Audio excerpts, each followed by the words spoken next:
and welcome. My name is Tom, and this is episode 2 of the Ska Podcast, a podcast about ska where every week we find an interesting thread related to the world of ska, pick it up, and see where it goes. And if you're still here, despite that intro, today is going to be super cool because it's the first time I've had a second episode, and it's also the first time that I'm going to have a guest. So, if you didn't listen to last week's episode, it was all about my personal history with ska music and how it changed my life and all the just that whole journey, which I just wanted to share to contextualize what the heck is happening here. And this week, I wanted to dive in and sort of have a similar discussion, but with somebody else. And that is my very good friend, Mike Alvarez. I'm going to give him just run through the stats real quick. So Mike and I have been friends for almost 20 years now. Mike has a history of going kind of similar to me, like not knowing what ska music, it sounds like, finding religion or something, and then knowing what ska music is, and then going even beyond that and performing in multiple bands over the and present day, like literally working on and releasing music in addition to being his day job is a high school band director and high school ASB director. So he has 2 kids. So he's busy, and he made time to be here. So hi, Mike. I'm number 2. All right. There's such a deep connection in this for us that it's going to be impossible not to do inside jokes throughout the whole thing. Yeah, I apologize in advance. So brief history, like how would you describe yourself? Because we have known each other for a long time, but as happens in adulthood, you don't get to hang out. Like there was a point in time where you would come to my apartment every day. And we would see each other every day. But that was like a long time ago, well over a decade ago, significantly more than a decade ago. And now it's like, we talk online and like each other's Twitter posts and things, but we don't have that day to day, like I know exactly what you're doing, you know exactly what I'm doing, relationship that you can have when you're younger. So for people who might not know you, and even me, since I don't know everything that happens in your world anymore, who are you? And what are you doing here? I'm Mike, and like you said in the intro, I'm a band director, and I'm the ASB advisor, director, whatever the title says. So basically, I'm like the event person on campus. I put on all the cool events. That's not true. And I am married to my wife, Krista. We've been married for 8 years. 8 years. We have 2 kids, Rayanne and Mila, and they're 3 and 7 weeks. So 3 years old and 7 weeks. If they were both weeks, that would be really bad. Delayed twins. Yeah. Yeah. And I'm in, like you were saying, currently I'm in 3 bands, Good Luck Ugly, the Toyotas, and Holy Schnikes. Which one of them is mostly covers. So that's why that one feels really possible. Because which I'm one not is that? writing the songs. That's Holy Schnikes. Holy Schnikes is almost all covers. We might have some original songs, but You just did your Smelly Cat cover, right? Yeah. Yeah. That one will be on a compilation in like the UK or something. Cool. Yeah, I just get the projects. My partner in it, Jacob, he kind of gets all the connections and stuff. So well, it's funny, my very first video that I ever uploaded to YouTube ever, which was not on my current channel, so you cannot find it, was the video we made in 2007 when you were recording an album all by yourself. The Sounds it. Like Mike. Yeah. Oh man. It was like the record recording studio was the guitar tech for like Slipknot or something like that. I can't remember what his claim to fame was. It wasn't something that totally jived with where we were at, but I was clearly a nuisance. Right. But you had a little bit of money, and so that worked. And I mean, the song sounded especially, I don't know how old you at the time. You must have been like 18 or something, 19 years old. Like, I mean, it was a legit album, all recorded with one person, and I just filmed a little compilation of it, which I edited together in iMovie. And the end of it, you have a guitar solo in a song, and I wanted to do quick, fast paced, like frame by frame, like and just all the whole thing. So I actually skipped one of my college classes and stayed home to finish that in iMovie because I was so excited about it. And it was really hard to do frame by frame editing in like iMovie 2 or whatever version it was. So that was really fun. But that was you, like, point being, I guess, you've been doing this stuff for a long time, and there have been times when you've been in bands, times when you've not been in bands. But even when you're not, it doesn't stop. Like, that's why you'll just go like, I'll just do it all by myself then. And that actually kind of connects to your first episode talking about growing up where we kind of did. Like you grew up in a slightly different town for that first portion of your life. And then when you were in high school, you grew up where I grew up. Yeah. And like, you can attest to it. There was no ska scene.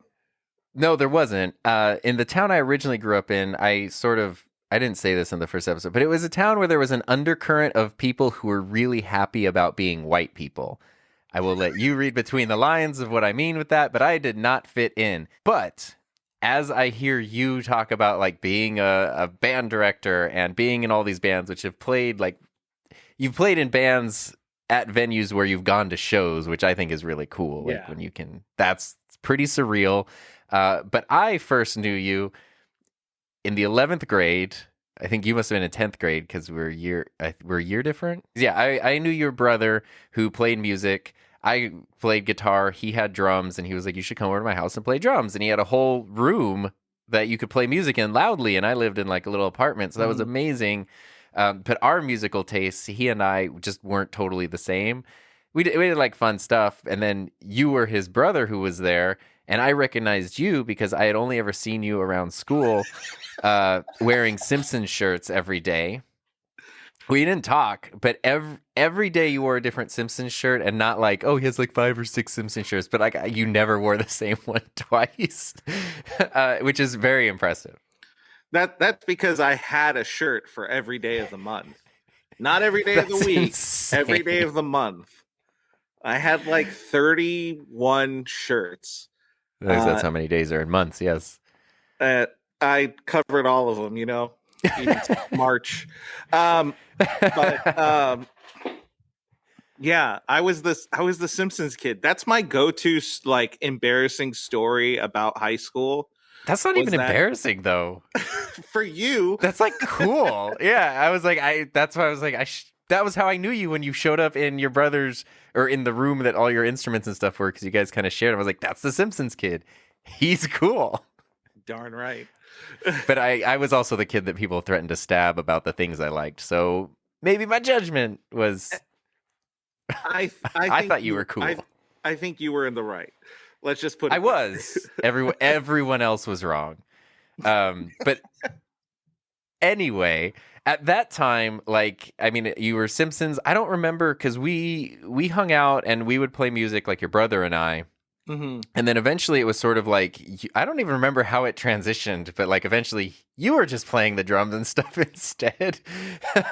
And our musical taste just seemed to be in line. I was a couple years into like my ska obsession, and I actually don't know where you were in terms of like what you were listening to at the time. So at the time, I was very like pop punk, and punk, the first cassette, because that's how old we are. The first cassette that I bought, like with my own money, was Americana by The Offspring, which you were talking about The Offspring in the first episode. My first CD was The Offspring. And actually, after I listened to your podcast, I went and listened to Americana, because I was like, I got to listen to the first one I got. And man, there are a couple like things that aren't as timely as they were. That album holds up. Like, that's a pretty good album. all the stuff really holds up. Like, I really hate that Enema of the State is 23 years old, ironically, and I still like it Mhm. even though it's 23. And that makes me sad, but it's like it still holds up. Like it doesn't sound old to me. Like No. in 1998, music that was 23 years old sounded very of a different era. Right. And for some reason, I don't know. Maybe that's just what old people say all the time. Like my music is timeless. But I so you were, no, I Yeah. don't know. So anyway, I was listening to that. Like I had a small like heavy hip hop phase in like middle school. Nice. Um, you were talking about new metal. I never Oh yeah, quite got into new metal. I think I had Chocolate Starfish. Uh, yeah, but I think I listened to like the two TRL songs and then I yeah. was The like, singles. I'm gonna go ahead and put this album like somewhere else. Well, so just real quick tangent. The thing that really hooked me with Limp Bizkit was Wes Borland, who Right. I still to this day like. And he was like their weird guitar player who was always dressed up in weird ways. But then he did a solo project when I was in high school. I was still in my old school, so it must have been ninth or 10th grade. He did a project called Big Dumb Face, which was just, it was what Right. you did, him doing every song in the album. And it was like the first time I'd heard an album that had like lore to it because it was about like characters and settings, and it was Right. really stupid, but like it was really funny. And maybe that was kind of a thing that was like opening up the thing to like Aquabats and stuff because it was someone who I like had respected from the before times, and Right. they were going like, it's fun to be experimental and weird and goofy with music, and like you can actually have fun with it. And the end of the album is literally just him making prank phone calls. uh so like it's very interesting. And then that album that you mentioned was, I think that was the first one of theirs that came out after I had started playing guitar, and he had done the whole new metal thing of like 7-string guitars, one finger Right. power chords, and that was where he switched to 6-string guitars. And I remember I read an interview where he's like, I can't even play 6 strings that well, so I'm not going to add a seventh yet. And I was like, that's actually kind of crazy. And then he worked really hard to like really build up his Right. guitar playing skills, so say guitaring skills. And I just thought it was cool. And then just recently, I've seen him on podcasts and stuff from like this week, which is very strange because it's like, oh, you're still like making music and doing cool stuff, and like I was anyway. I still like him a lot. That was my like connection to that album, and it all just flooded back. So I had to interrupt you and tell you about it No, that's fine. because that's how interviews after work. your podcast, I went back and listened to Limp Bizkit, and I was like, okay, I was Oh, right. I was right to not listen to them that much, yeah. but I was listening to the singles, and the thing that stands out to me are the guitar parts. If you Like, could just get rid of the if you could vocals, isolate the you'd have some guitar parts, decent. they're super weird. They're super interesting, and it's undercut by the fact that it's talking about Nookie and rolling Yeah, if places well, and same thing. Like their drummer is super good. Mhm. Like They're like really good musically, they're musicians. not bad. It's Yeah. just the vocals are terrible. I'm sorry if anyone like is a Limp Bizkit head, but I don't know what they call their You're about to get fans. stabbed, dude. It's gonna happen again. Oh no. Never But mind. They're all great, and Fred Durst is a treasure. I did have a Save Ferris album that a family member gave me, and that was kind of like my big intro. Being a millennial, we had like a plethora of weird where like America bought out Japanese properties and then did stuff with it. So there was like the Digimon movie that had like Mighty Mighty Boss Tones in it. Yeah, And yeah, you were talking about basketball, and I think you showed me that movie for the first time, which probably. sinner. Um, but it was actually when you came over that I was introduced to the Aquabats because one of the songs we played was Danger Woman. I do remember that. I remember And that very after well. after we played that together, I went on LimeWire and was like, the Aquabats. And just started really listening to them. And then, since we were in that generation of stealing music, sorry, You mean borrowing? borrowing, I gave it back. Look how much money I have spent on Aquabats merch and Yeah, albums that's 10 true. times over. If I could have, I would have at the time. But I think, it was that place of like everything would get mislabeled. Oh And my so gosh. like there would be Aquabat songs that were like Real Big Fish songs. And at that point it was like, oh, who is this for real? And so I sought them out and then, introduced to Real Big Fish, introduced to the Mighty Mighty Boss Tones. And the crazy part, I don't know if because I may have introduced them to you. I might be wrong about this. But when I was doing this search, and this is a heated discussion for another time because people get all weird if they're ska or not. But Streetlight Manifesto I thought that's where you were going. came out with Everything Went Numb. Yeah. And I got it at the warehouse when it first came out, and I was like, what is this magic? Like, this is amazing. You were the one that introduced them to me because I have a specific memory of it too that you might not even be aware of. It was sometime, I think you were either picking me up or dropping me off at like my mom's apartment.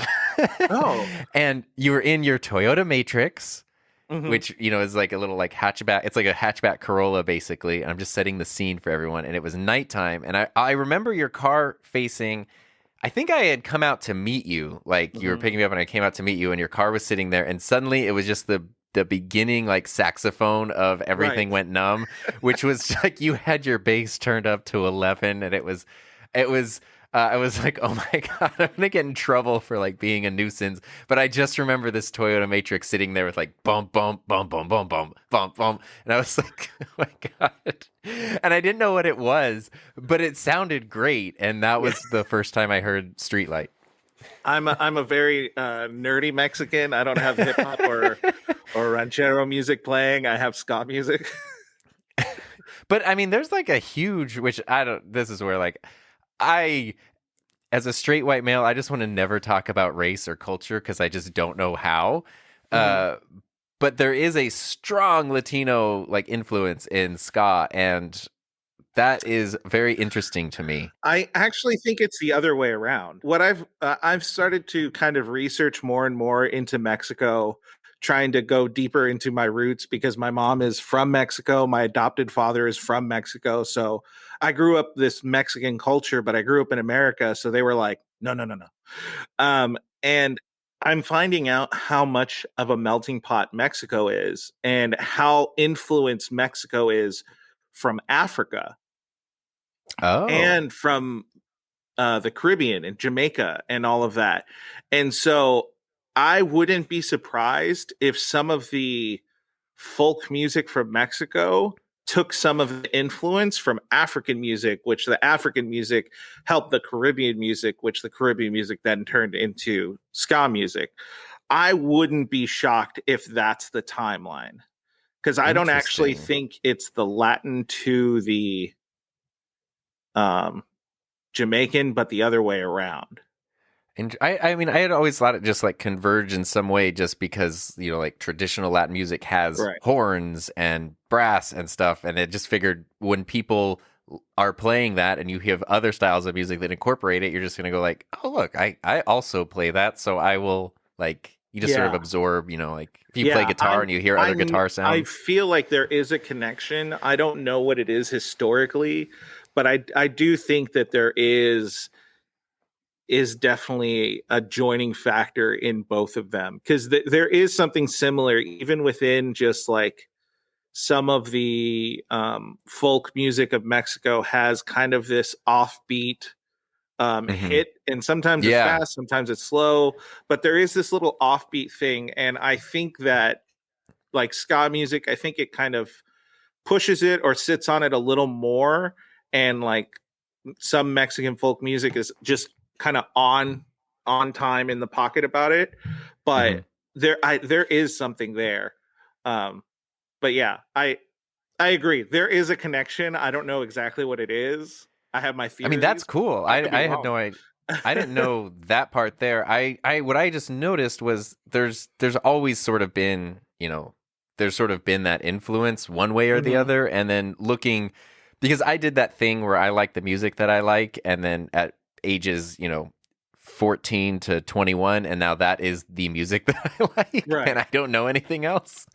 And so like looking into like, well, okay, like ska music still exists. There's actually like quite a lot of it out now, and like some people doing Right. really cool stuff, and a lot of it that I have seen is like has like heavy Latin influence or even like Spanish lyrics or like, Mhm. and I was just super curious about And that. I feel like that has a lot to do with like the LA ska scene.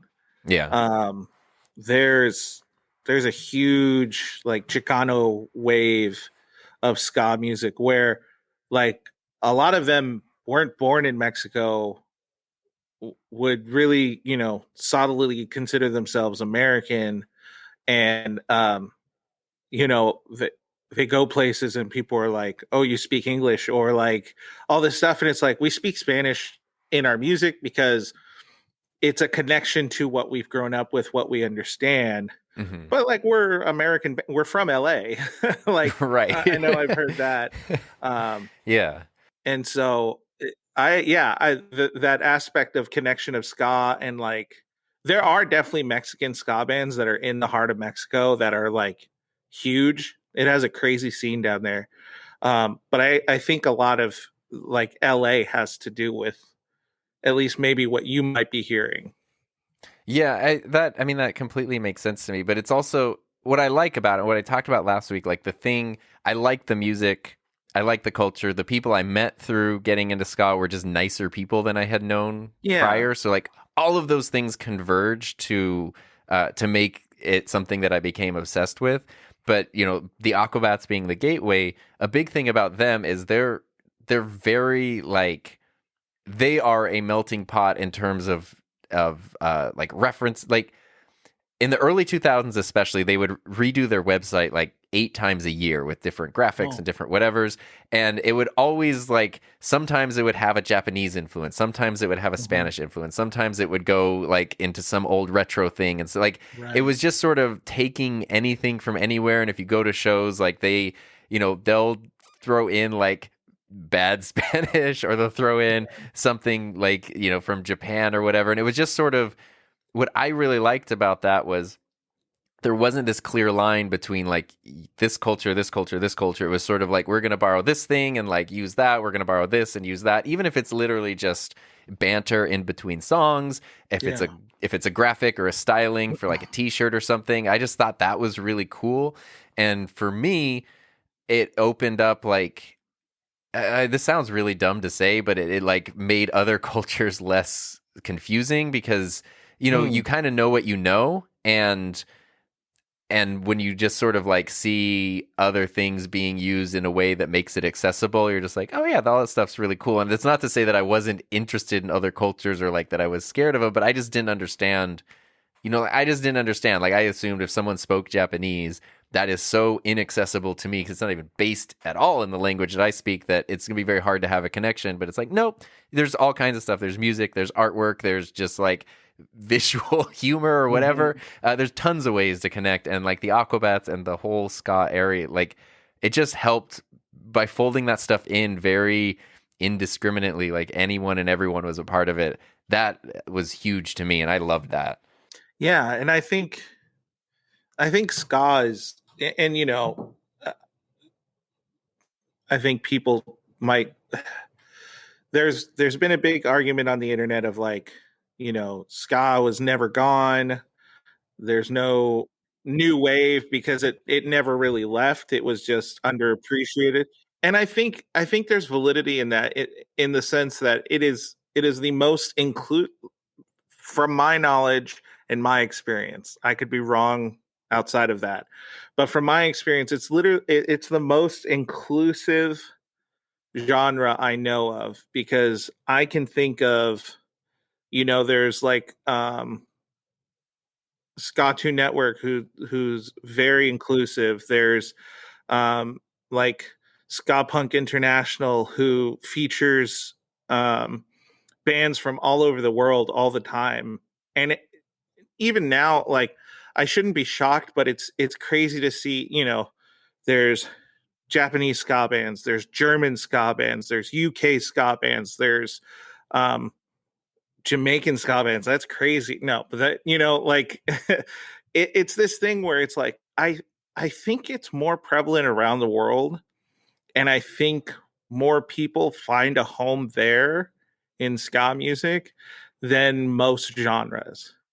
And that's not to say it's perfect, because like the book In Defense of Ska was talking about the what's their name, Propagandhi, their song, Propagandhi, their song Ska Sucks. And it wasn't to say ska sucks, but it was literally like to speak against some skinheads who were causing trouble, some Nazis who were causing trouble.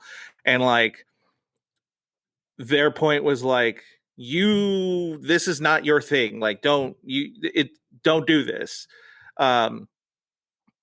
So like people who have like bad, evil intent can take ska music and try to do something with it. But I feel like the culture and the community is very inclusive enough to protect people and to be like, no, we don't really want that. That's definitely the exception and not the norm. Yeah. But I also think the community is really good about like bringing people up and really doing something positive. So yeah, I would agree with that of like, it's kind of everywhere, and it brings everyone together, and it doesn't really matter where you're from. It's huge. Like an American band, a Mexican band, a UK band could go to Japan, and it'll be huge because they're just like, you do ska music? Let's listen to it. And, like Oraska band, I've been trying to see every time they come to America, and I can never get tickets because they sell out so quick.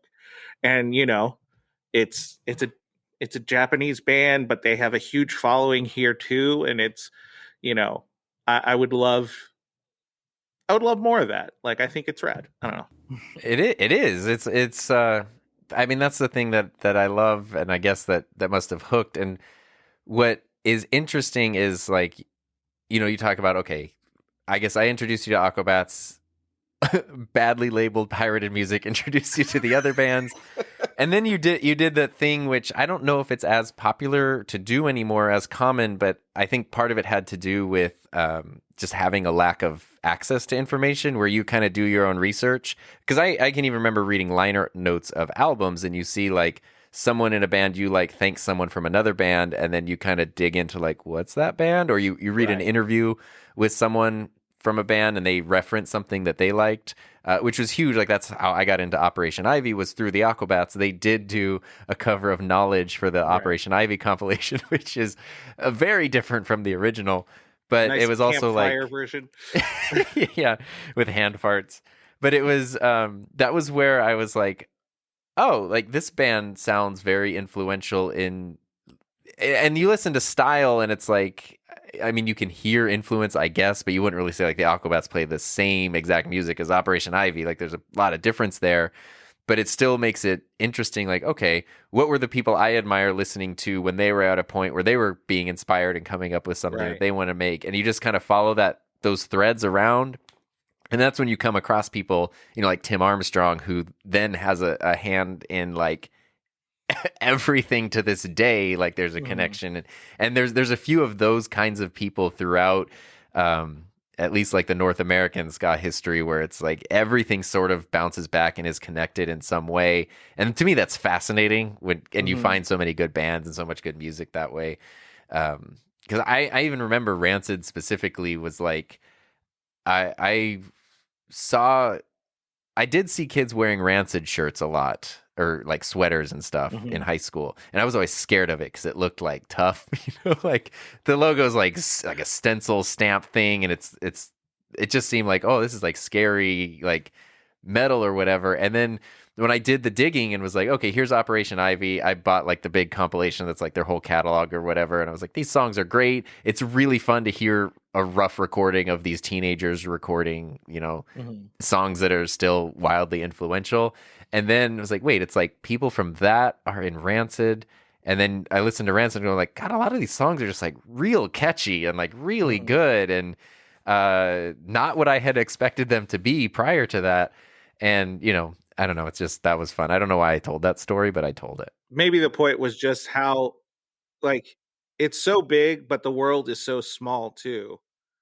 It's just sort of like how much there is to discover. And I think I was thinking back to your specific journey of, so going in and like, I guess you started by what I had introduced you to. So Right. here's the stuff I know you got introduced to that, but then Mhm. you discovered stuff on your own. And not only did you Right. discover it, but it like stuck with you. It wasn't the thing that I used to listen to that in high school and right out of high school. It's like, Right. it's many years later and, uh, it's still like you're literally making that music now. Right. So can you expand on that a little bit of like what can you fill in some of those blanks between, oh, what is this band's Streetlight Manifesto? What's that versus like now I'm in my mid 30s and still doing this? Um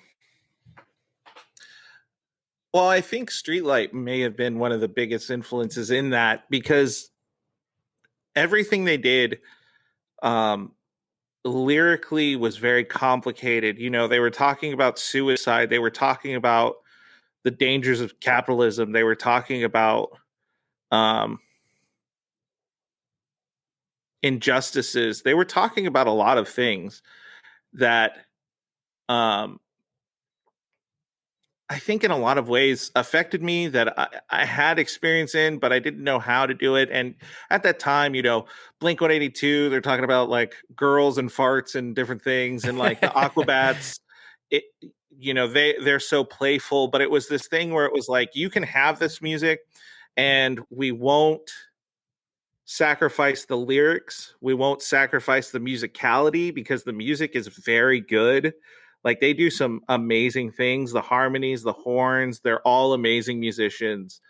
Um, and then, live, they don't sacrifice anything live. They're a crazy show. And I think watching them and the Aquabats live solidified everything.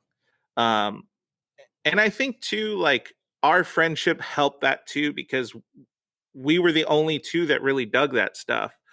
Like, Yeah, it was very lonely. and so when we were together, it was either ska music or the Simpsons, and they might be giants. Yeah, and not much has changed, I guess. It was one of those things where it was like, I love this. It's so fun. Um, I'm a pretty optimistic person. I'm a pretty energetic person, and so to have a music genre that feels very energetic and very upbeat, but that could still talk about the stuff that sucks was something that I was like, I love that. And so part of the reason kind of my path got started was there was no scene in the desert. And how I learned all my instruments, I don't know if you know this story or not, but like my parents bought my brother a guitar when he was in the ninth grade and when I was in the eighth grade. And they were like, you can't touch this. You cannot touch this guitar. And So you then, touched it. oh, yeah. But um, I was able to convince my dad to buy me a bass. And so my eighth grade year, I learned the bass. My ninth grade year, learned the bass. And then once my brother started playing drums for like the high school jazz band, he like gave up on guitar entirely. And so I took the guitar and I was like, well, I'm going to play the guitar too. And then we had a drum set at home. So of course I was going to learn the drums, even though it was like step brothers, like, don't touch my drums. uh, so I learned all of it. And then as you're showing me this music and I'm getting into it more, I was like, I want to do this music. And then everyone at school was like, no. So I was like, well, I'll record it on my own. And, I have a hard drive that has literally like my first recording I ever tried to do. And it has some of our little jam sessions. And I recorded it on the microphone that was on the monitors, I the remember computer that monitor. Like it wasn't even a real microphone. It was the microphone that was in the computer monitor. in the CRT monitor. Yeah, I remember. Yeah. I remember that setup. Like, because I'd come over and then you'd be either having just recorded something or recording something or whatever. And Yeah. I don't think I bought an interface until I was like 18. Yeah. I mean, I know that's obviously not the route to best quality, but I always like it when it's like, this is what I have. I'm going to use it and do the best that I can with it. And that is my memory of you in those times, is like, Mike is just only doing something with music. No matter what day or time of day it is, like he's either playing it, listening to it, or recording it, and never anything else, which is great. Like, I mean that in a good way. I think that's kind of true. Like, that's basically it. And even when we would hang out and we'd be in like cars or whatever, it would just be listen to this song, listen to that song. And then finally, Right. like, iPods showed up and you could actually, you know, have like share songs that more was easily and stuff. That was a game changer. But I think that was the catalyst was, I think, considering your other podcasts and your YouTube project that has a lot to do with like technology and just kind of like media and stuff. I honestly think the biggest catalyst was technology just kind of got really accessible. Because with, I downloaded what is now Adobe Audition as my recording program. And that was my recording program for a long time. And then I, played with Pro Tools for a while. And then Logic came out, and, Logic's in the middle of the road. People like it, people hate it, but it does everything I need. And it's just kind of gotten easier as time goes on. And so I think that little bit of doing it the way I did it lets me kind of hear the song in my head all the way. And so it makes kind of putting songs together relatively quick. And so that idea of like doing, that's still pretty much my life. Like, I have to balance kids and my wife and stuff, but like when everyone's asleep, I'm in my little studio doing stuff. Yeah. So it's still pretty much that way. Which I mean, that's great. What is your wife? Because here's my story. Is when I met Heather in 2017. Obviously, I was obsessed with the Aquabats. That was, as we're getting to know each other, that's one of the first things that becomes obvious. And so we met kind of in the summertime, fall, and for my birthday in December, she got tickets to the Aquabats Super Show season 2, like event at a theater in Long Beach, where it was. I don't think she knew what she got herself into. No, but it was all the Aquabats were there. I remember that. Yeah, it was them watching the entire second season of the show and giving live commentary to it. So it was like 5 hours or 6 hours. But it was crazy because then like the battle tram was out front, so I got like a picture driving it. It was super cool. She had no idea what she was going into, and then within the next 6 months, I don't remember the exact number. I think she had been to like, but 6 to 7 Aquabats concerts. Right. We went to the Back to the Beach festival, and she was like it was not a thing that was on her radar prior to that, even having grown up in Southern California.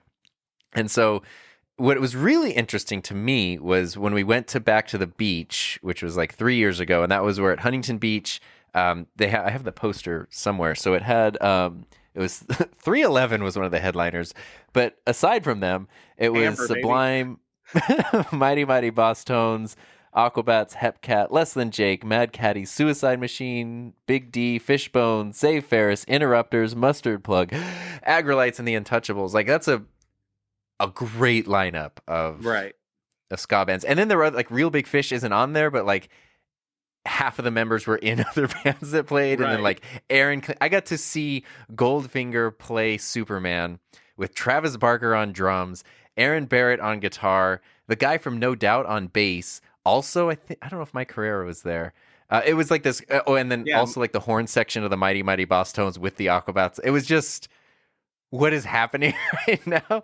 And it was cool because some of those bands are like, fast and aggressive, and some of them, like Hepcat, is very different from, I don't know, whatever, like, well, Goldfinger, I guess you could say. Yeah, and it was cool. Totally different.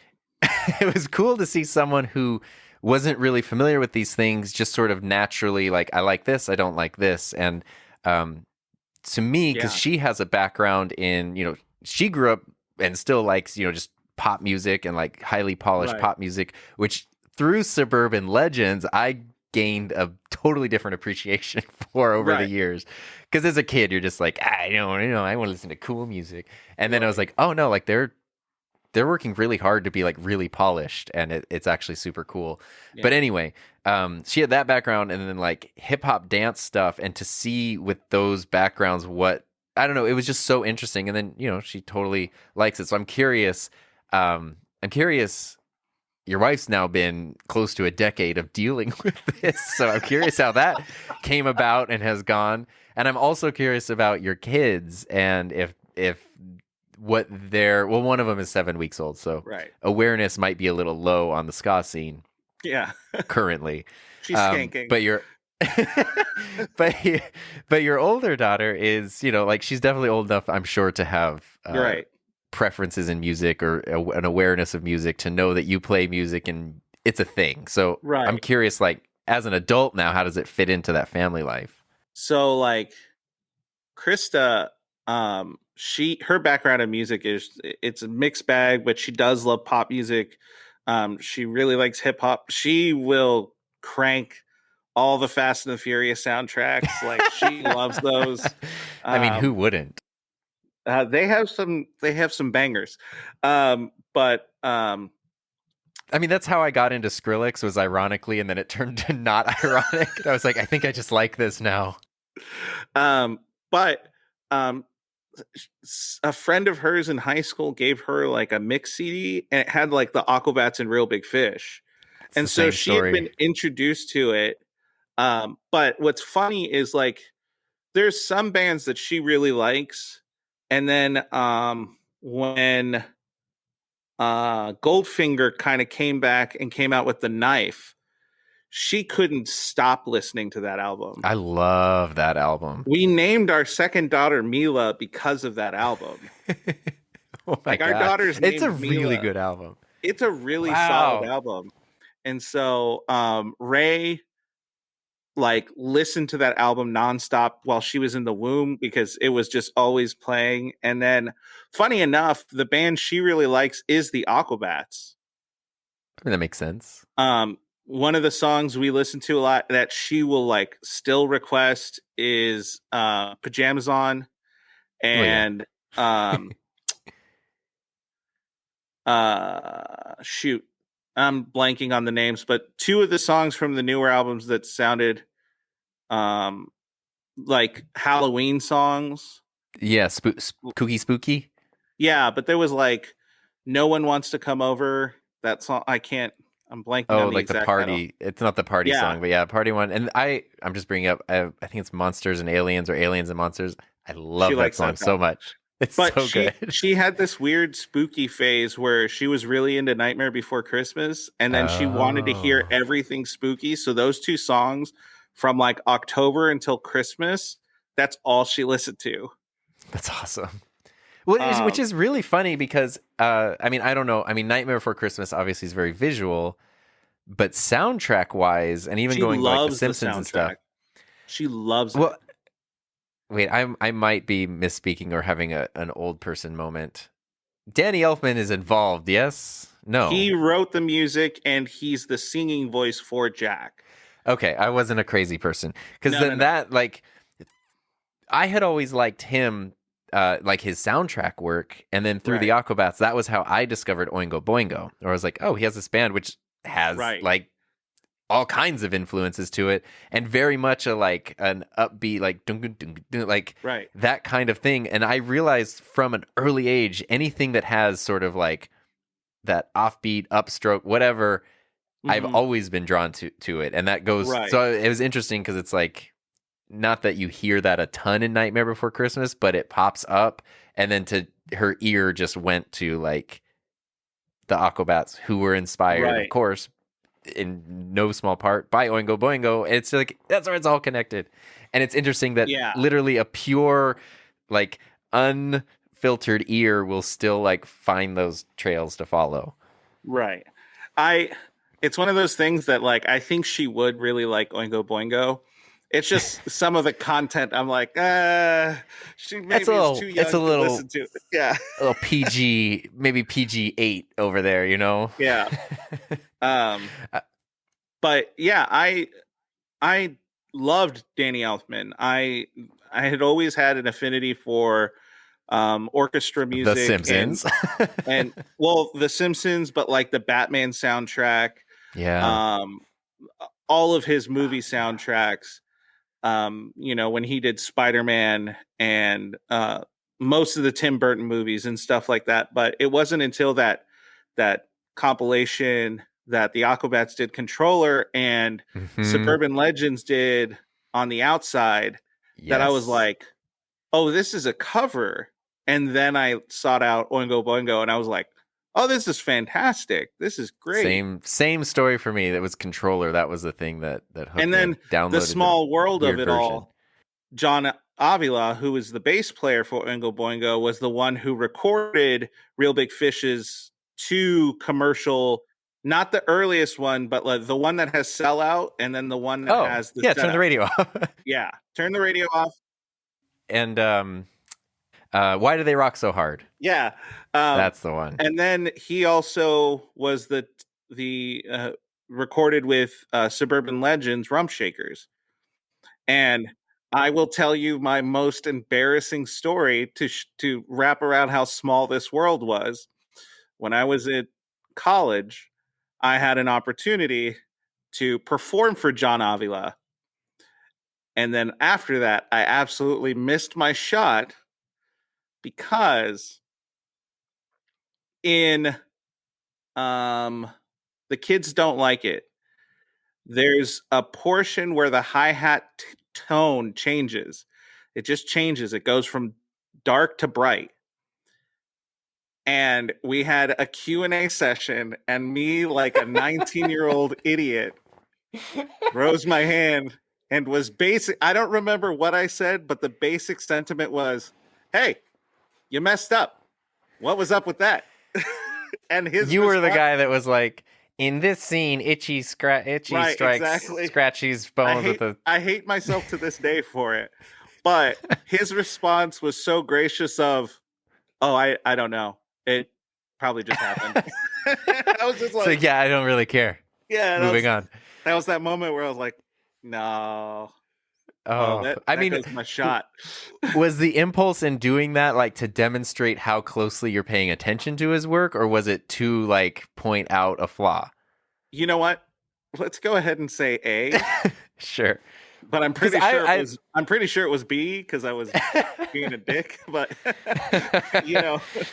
I would do that. I would do the like, let me show you, let me list a fact or do something, which I've done even to like the Aquabats. Like there's been times over the years that I've, I've been talking to the Bat Commander and I'm like, oh yeah, there was this show here where this thing happened. He's like, yeah, I don't really remember that one. I was like, oh, okay. It was like a major point of my life. But I know you've done 8,000 of them. That's legitimately the most gracious answer anyone could or should give of like, oh, I don't remember that. But yeah, I also learned, which I don't know if I've told this story. This is sort of semi-related to this like thing of, especially with ska bands, because they tend not to be like the Backstreet Boys at their prime. Like they're pretty accessible. So if you go to a show, it's pretty easy to meet them and to talk to them. And if you're a fan for a long time, that will happen on multiple occasions probably. And that's really cool. And I never know how to handle it. Right. We could have a whole episode about that. But I did learn a thing. This was at VidCon 2 years ago. I saw has nothing to do with. Actually, it's tangentially related to ska because it was. It's a dude, Adam the Woo, who has a Disney-related like adventure YouTube channel, but is also like a drummer and a musician. Has played in a whole bunch of bands over the years. Super cool guy. I love his channel. And VidCon, there's a bunch of people who you like, and I never know. Like, I don't want to bother anyone, but I want to like say hi and all that stuff. And Heather was like, all you do is you just walk by and you say, I love your channel, and you keep walking.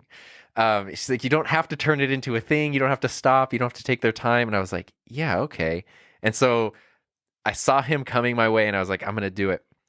And so I walked by and like he clearly had the thing of like this guy's looking at me and he recognizes me and he was like filming something and I was like, "Hey, I really love your channel." He was like, "Thanks." And then I just kept walking, but he was totally ready to go like, "And what is your name? Like, let's have a conversation right now. I'm not doing anything. Like, I can totally take 10 minutes and talk." But I just bolted into a doorway that I didn't need to go into to like get out of the situation. And I feel so what a nice bad. guy. I mean, he handled it, but I do remember a slight look of confusion of like, "Where are you going?" And I was like, "I don't want to waste your time." It's like, "Who said you're wasting my time?" But anyway, very quickly, do you remember your first like ska show, live show experience? I know you talked about Streetlight and Aquabats, but I don't know if it was one of those or something else. I'm always interested in people's first live experience because that's where it's not just the thing in your earbuds, it's not the thing you're reading, but you see it and you're surrounded by other people who are also in it with you, and that can be a really big moment, especially if it happens at the right age. Do you remember yours? Yeah, mine was 2005. It was like June or July. It was at the Glass House. It was the Phenomenauts. Uh shoot. Was I at this show?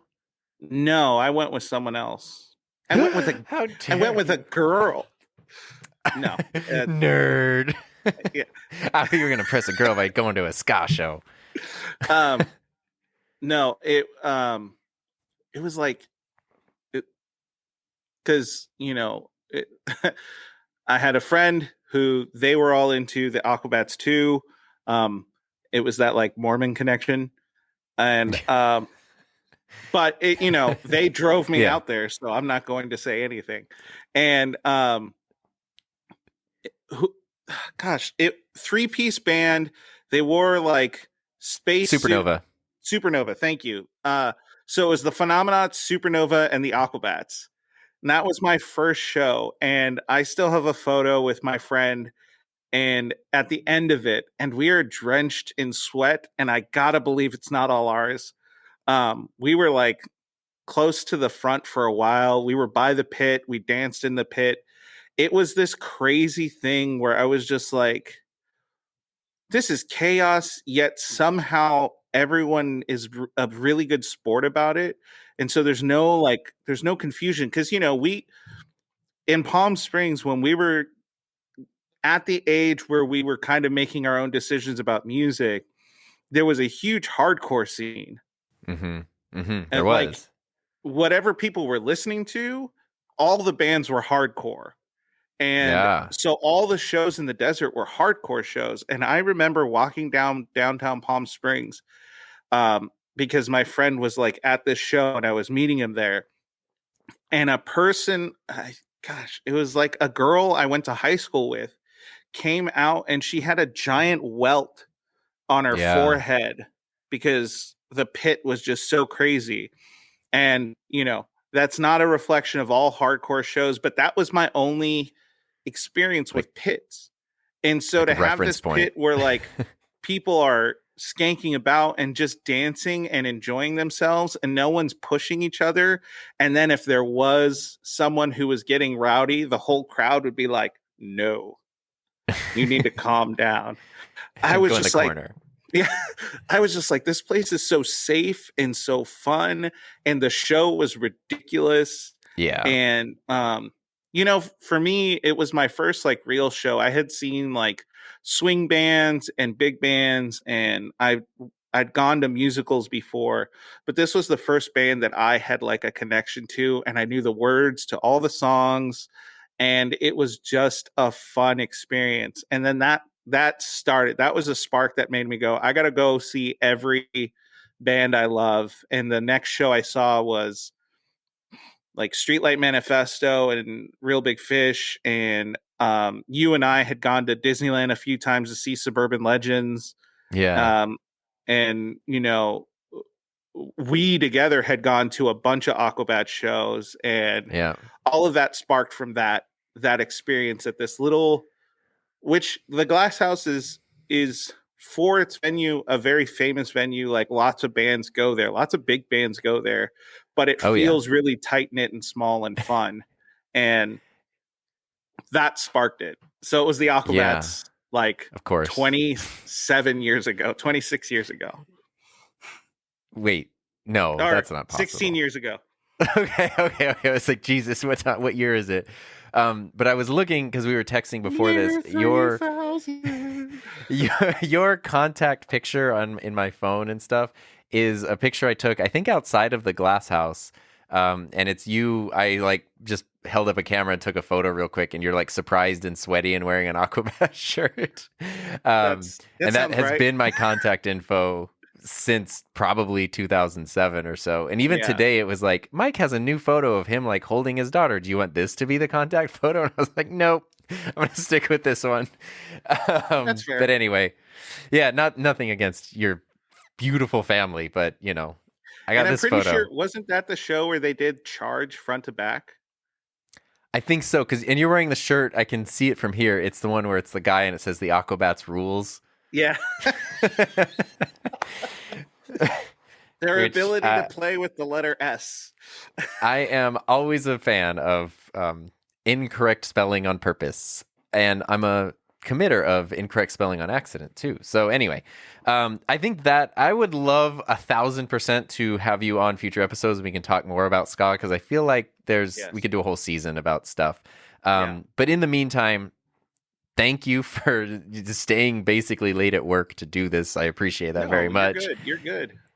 I am good. And for anyone who thinks you're good and would like to, I don't know, either follow you somewhere or check out music, do you have any links or like anywhere you want to direct anybody? If you look up the Toyota Ska, that's pretty much where the only thing that comes up, because everything else is legitimately toys. Like Toy Yoda, the character, not the car. Yeah. TOY, YODA. If you look up Good Luck Ugly, we're the only thing that comes up because it's such a ridiculous name. And Holy Schnikes, we're on Twitter, and I think we have an Instagram. It's just Holy Schnikes Ska, probably. I'll put links in the show notes for everything, so I'll find the accurate ones. I'm on Twitter, Mike Alvarez. And you also, to bring this full circle, occasionally make appearances in Bill Oakley, Simpsons producer's food review videos. Bill and I are pen pals, basically. Well, thanks again so much, and thank you for listening. I appreciate that. If you want to respond to anything or share your thoughts on anything to be included in a future episode, feel free to send an email to ska@himynameistom.com, and I'll be sure to include that in the next episode. I really appreciate you being here, taking the time. Thanks again to Mike, and I will see you, hear you, talk at you next week.